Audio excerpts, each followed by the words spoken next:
So we're continuing this morning in our study of 1 Corinthians, and we're looking this week, last week, this week, and the next week about how the Corinthian church related to the culture in which they lived.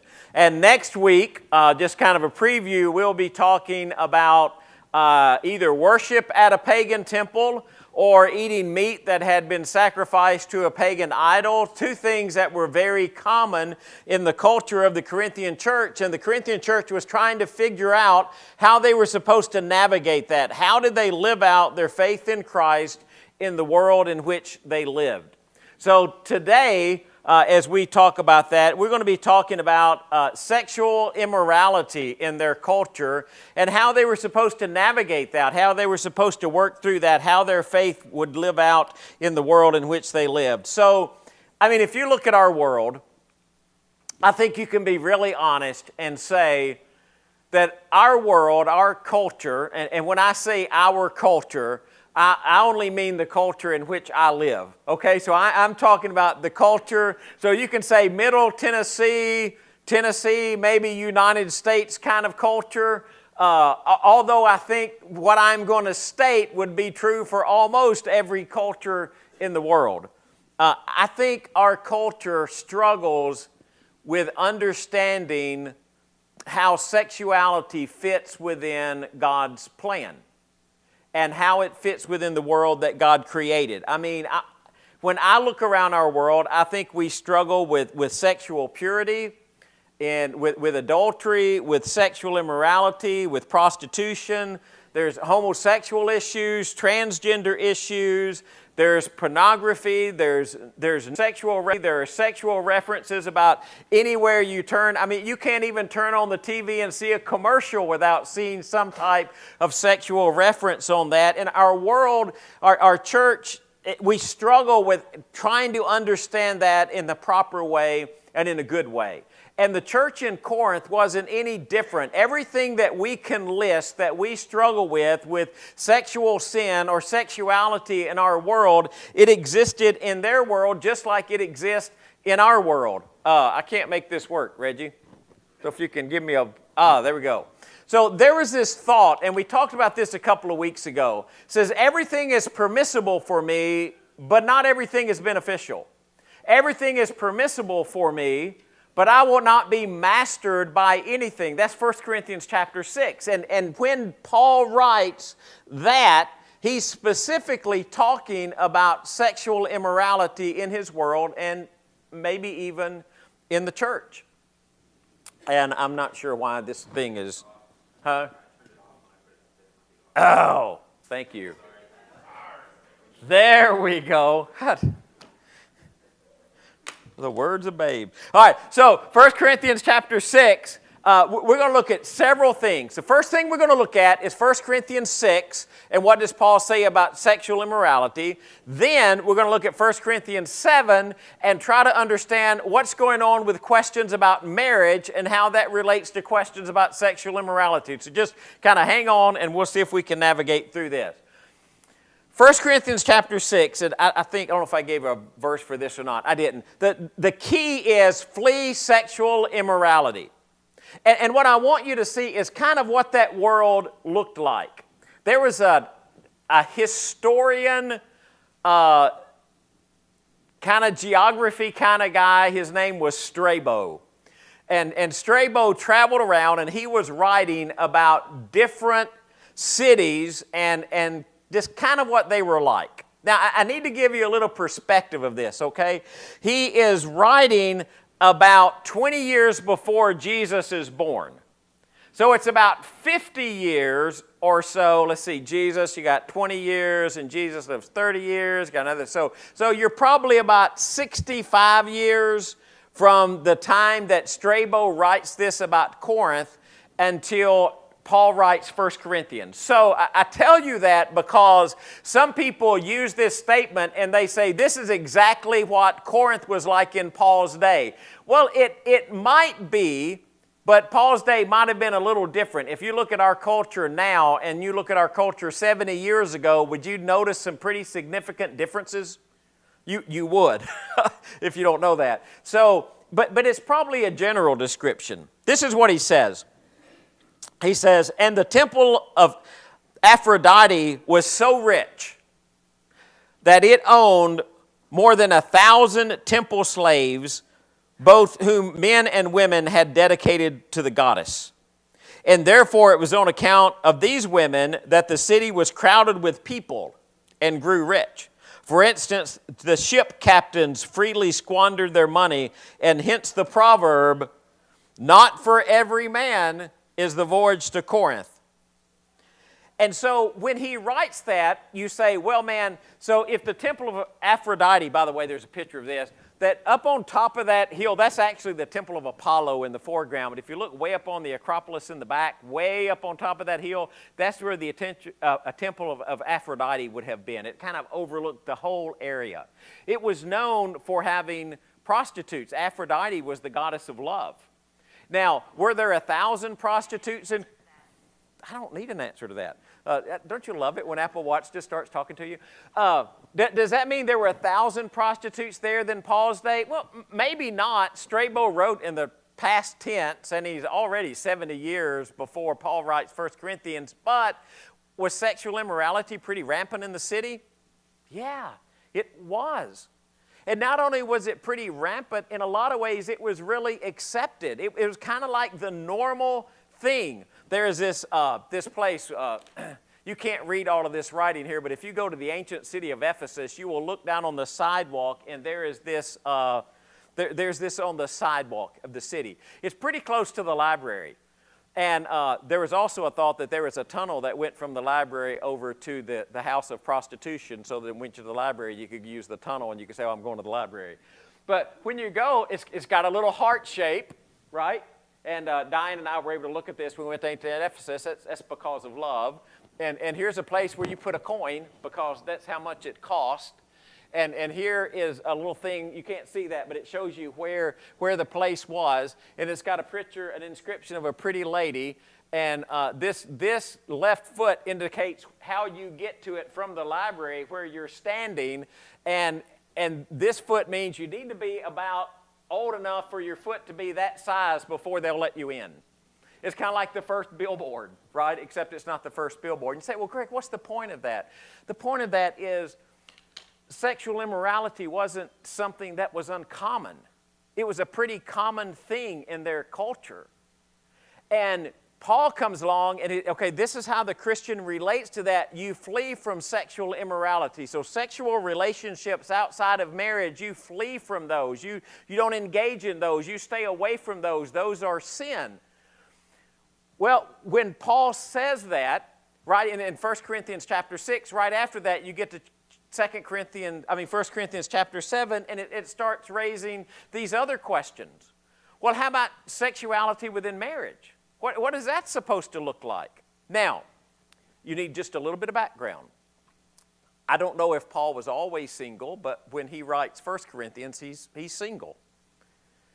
And he says, I wish everybody was like me. And you think, well, what does Paul mean by that? I wish everybody was like me. Well, he said, I wish everybody were single. Now, I know when you read that, you think, now, wait a minute. Let's be honest with the text for a second. In the beginning, when God created them, how did he create them?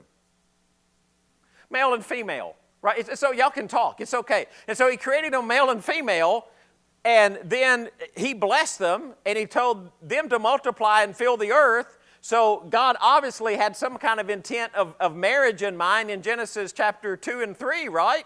So you got that going on and think, well, Paul, why are you saying this thing about being single? And do you remember why Paul says it?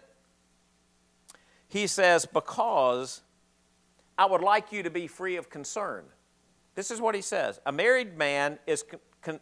unmarried man is concerned about the Lord's affairs. How can he please the Lord? But a married man is concerned about the affairs of the world. How can he please his wife? And his interests are divided.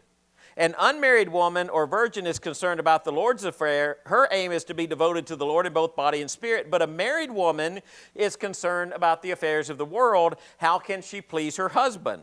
I am saying this for your own good, not to restrict you, but that you may live in a right way in undevoted devotion to the Lord. So why does he write that? So a person could take their life and dedicate themselves to serving God without any concern about how to please somebody else. Now, I don't know if you do, but do you know anybody who has done that?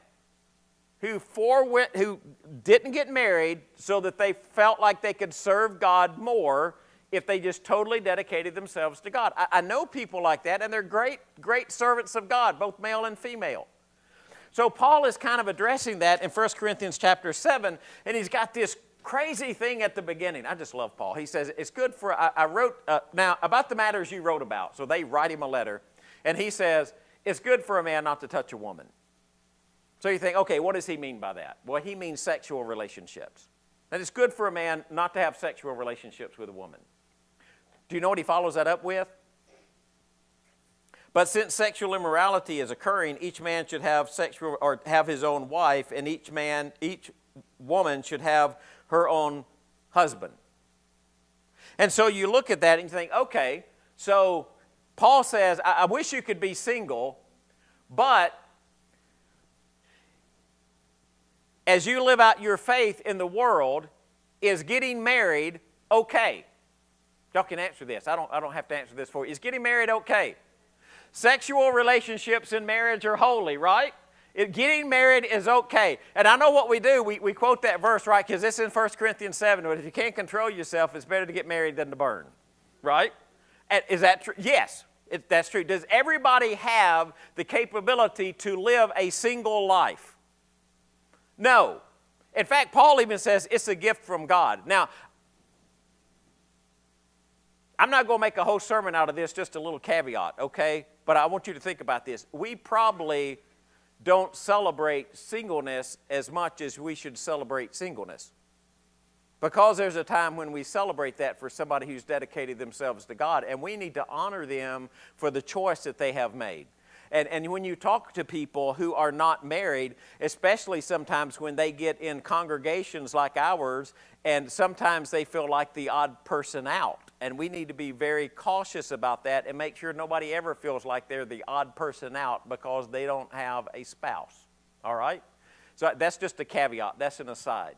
But in sexual relationships within marriage is holy. So this is kind of the question the church is asking. Okay, so now we've become Christians. Paul has come to Corinth. He's preached the message. We're supposed to flee from sexual immorality. So we do that. Well, how about sexual relationships in marriage? Those are okay. Those are fine. In fact, if you're married, you don't even own your own body. You're not even in control of your own body. Who's in control of the wife's body? Y'all can answer. It's okay. Who's in control of the wife's body? 1 Corinthians 7. You can read it later. The husband. Who's in control of the husband's body? The wife. If you're going to separate, remember, because he told you get married because you don't have any self-control, right? So if you're going to separate for a while sexually, how long do you do that? Not for too long. And why would you do it? Dedicate yourself, do something with that. Dedicate yourself to what? To prayer. You dedicate yourself to prayer, and then you come together again so that Satan won't tempt you because you have a lack of self-control. So if you need to get married because you have a lack of self-control, Paul says, hey, get married. But I wish you were like me and you could stay single, but it's wonderful. He said, but not everybody has that gift. And I'm just amazed that he puts it under gift. But then they start asking other questions. So I think one of the things that was going on behind that question, if we're supposed to flee sexual immorality, so should there be celibacy within marriage? And Paul says, no, those are holy relationships. You don't have to be celibate if you're married. Well, if I'm married and I just became a Christian, do I stay married? Do I stay married? Because we've just become believers, and so Paul wants to address that. He says, look, if you're married, and this is what he says. He said, to the married I give this command, a wife should not separate from her husband, but if she does, she must remain unmarried to be reconciled to her husband, and a husband must not divorce his wife. So if you're married, and then you become a Christian, should you stay married? Yes. Yeah, you should stay married. Because we read this and we think, well, they're just trying to get rid of each other. honestly, one of them might be saying, you know I got married, but I do have self-control. Maybe I should get rid of my wife so I can dedicate myself to God. I'll just divorce her and dedicate myself to God. And Paul says, no. If you're married, you stay married. Don't you put her away to dedicate yourself to God. Whatever situation you're in, when you become a believer, you stay there, right? Now, that would be two believers. Well, then he comes along and he says, well, I don't think I made a slide for this. Have I confused y'all totally yet? All right, Christians who are married should stay married. All right, we got that? And let's go back one more. And is singleness permissible? Yes, if you want to do that. And then he starts going through examples of each one.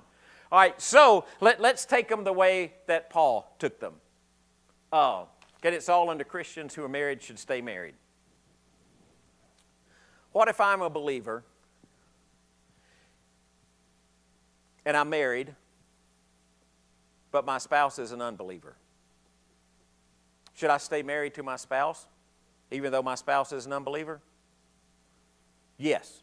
If that person chooses to remain with me, who is my spouse, y'all can read this in 1 Corinthians later, I am supposed to stay married to that person. Do I put her away because she's an unbeliever? No. What if, next scenario, what if I'm a believer, my spouse is an unbeliever, and she comes to me and says, I am not going to stay married to a believer? What do I do? To let her go. Am I bound under the law in those? No. Paul says you got to let her go. If she chooses to leave, then she leaves. But if she chooses to stay, then I do everything to make sure that she chooses to stay. Because those are holy relationships. Let's say that I am a widow. What should I do as a widow? Is it okay if I get married? Would it be okay if I'm a widower, right? Because I would get my terminology right. So I'm a widower, and would it be okay if I were to get remarried? Okay, yeah, it'd be okay. What does Paul prefer? Oh, he prefers you stay single. But if you don't have self-control, what do? You get married. And it's okay. I'm single. I don't have a spouse. And I'm trying to live out my faith in the world. Is it okay if I stay single? Absolutely. In fact, if I stay single, I can dedicate myself to God. But if I have lack of self-control, is it okay if I get married? Okay, but I just became a believer, and I just asked this girl to marry me. Now, this goes male and female, okay? I'm only giving you the male side because that's who I am. Y'all can turn this all around and make a female side out of it, all right? But I got somebody I'm engaged to. I mean, we are committed to get married to one another. But now I've become a believer. What do I do? Do I go ahead and marry her? Well, you can if you want, if you got left self-control. What if I decide not to marry her? Is that okay? I mean, probably won't make her too happy, but is it okay with God? Sure it is. Sure it is. The point is, wherever you are in life, you live out your life in a way that honors God. And you live your life out in a way that's holy, with all the things that you do with God. And you sit and you look at that and you think, well, is their culture really different than our culture? And it really wasn't. Divorce wasn't really prevalent. I mean, there wasn't like you turn around and everybody was divorcing their wife in their culture. If you read history, and I think this is pretty true, I know there are exceptions. There are always exceptions to something that you say. But when I read about their culture, this seems to be fairly common, at least from the male side. Divorce really wasn't that common, but dedication to one woman really wasn't that common either. You had a wife, and especially if you were Greek and Roman, not so much if you were Jewish, but if you were Greek and Roman, you had a wife, and she was to bear legitimate children and to run the household. And then for a lot of people in that culture, especially the emperors, especially people who were more wealthy, not only would you have a wife, but you would have a mistress. and should be used for an enjoyment and entertainment. And then if you wanted to go like to one of the houses of prostitution, it was okay. You know, nobody really frowned on that. Nobody really looked down on it. It was just kind of the way the world worked. Or if you wanted to go up to the temple of Aphrodite, if you were in Corinth and there were sexual relationships that went with worship of Aphrodite, if you wanted to go up and participate in that, you know, they'd go up and participate in that. So some of these people are coming out of a background where sexual purity is something that's strange and different. And Jesus comes along, even when he talks about church leaders, and I don't want to get into a big, long discussion of this, but he says, you know what they need to be? They need to be a one-woman man. Their dedication to their wife should be unquestioned, because God created us for something different than that. So we get into our world and we think all of the things that our world accepts sexually, and we have to be honest with ourselves and say we can't accept all of those things. We cannot behave the way that the world behaves, because the world does not behave with the sexual purity that God has destined for His creation. And if we think, well, we're not like them, we don't deal with the same kind of stuff, in our own ways we deal with all of the same kind of stuff. Which button do you click when you're browsing on the internet? What kind of TV show do you watch or not watch?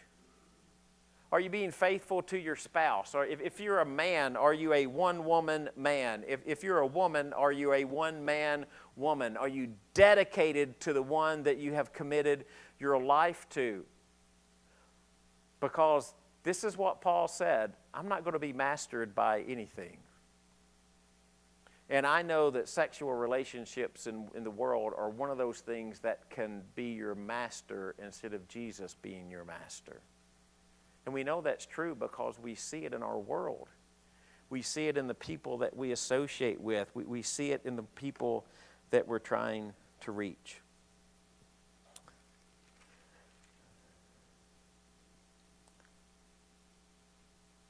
It's very interesting to me, kind of as we wrap this up,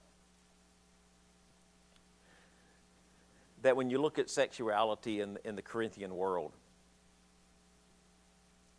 and you look at someone who is just accustomed to seeing that in their world every day,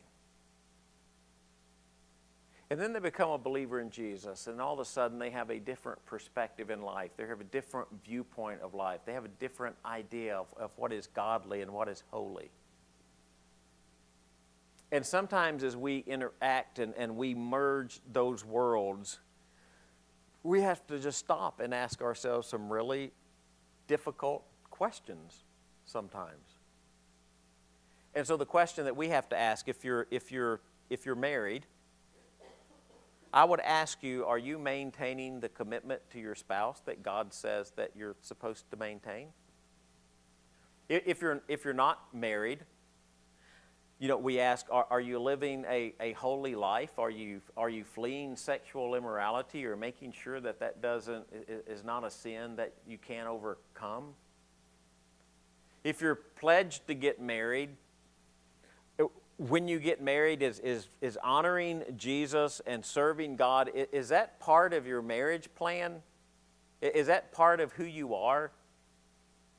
Have you sat down and talked about, okay, how's each one of you, how are you going to make me a better disciple of Jesus? Is that entered into the marriage question at all?